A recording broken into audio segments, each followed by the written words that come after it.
So I've been using iOS 18 on my iPhone 11 for a little bit of time now. I think it's been almost like a week now, and it's a strange experience to say the least. It's not a bad experience by any means, but it is an interesting experience nonetheless, and I want to go and kind of showcase a few reasons why I kind of feel this way.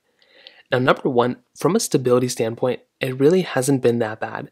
To keep in mind, this is not my main device. This is like a side phone that I use to have a couple things on that I just rock software on, and for the most part, it's not too bad.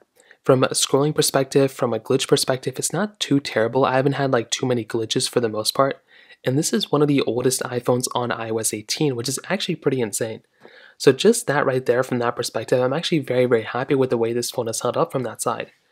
I think my only gripe is sometimes the stuttering and the glitchiness that kind of happens in like basic things. So for one, there's been times where I would like move a widget around, it would like really glitch up a lot, which on previous versions it wouldn't do that. On top of that, sometimes if I was moving an app icon around, if I was just kind of moving it around in certain pages, it would start to glitch up too and it would really stutter really hard. Not too terrible, I was experiencing that on other iPhones too. But the worst of it is probably in the control center. When I'm flipping through different pages, you can see that there's like massive stuttering going on. I don't know why. On my other iPhones, it's not that bad, but it's always going from the first page to the second page like that. You can see that there's a really bad glitch that happens every single time. I had it on some of my older iPhones too. It hasn't really been too terrible though, but for some reason, whenever I go from there, that's always the main glitch. But beyond the glitches, it's really not that bad, which is surprising. It is actually a very, very decent version of software that's actually in a beta. It's the first beta, and from a stability standpoint, it's been actually pretty stable. But I would not recommend anyone installing it. Please wait it out. And from the core features that I usually mess around with, like I just messed around with the calculator on this app too. And this is a new calculator app that has a bunch of stuff built in. And everything seems to be working pretty smooth.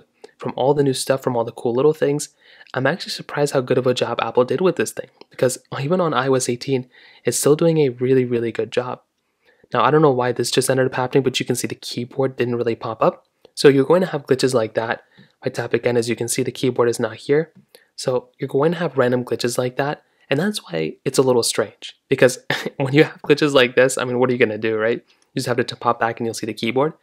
But it's not a good experience nonetheless. Like, I couldn't use this every day, but I'm actually pretty impressed by it. Like, it's fairly impressive how good of a job this particular software is doing. It started off being good, then strange, and now it's kind of impressive, which is pretty crazy. So beyond all the glitches and everything, I didn't want to make a full-on like crazy long follow-up review. I will tell you, from my experience so far on iOS 18, on the iPhone 11, it really hasn't been that terrible. There's definitely been worse versions of software I've installed on this thing than this thing.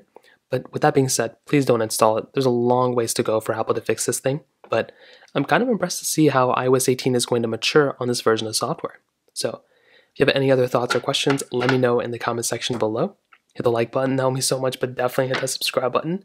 More importantly than everything else, I love every single one of you guys. Hopefully I'll catch you guys in the next video.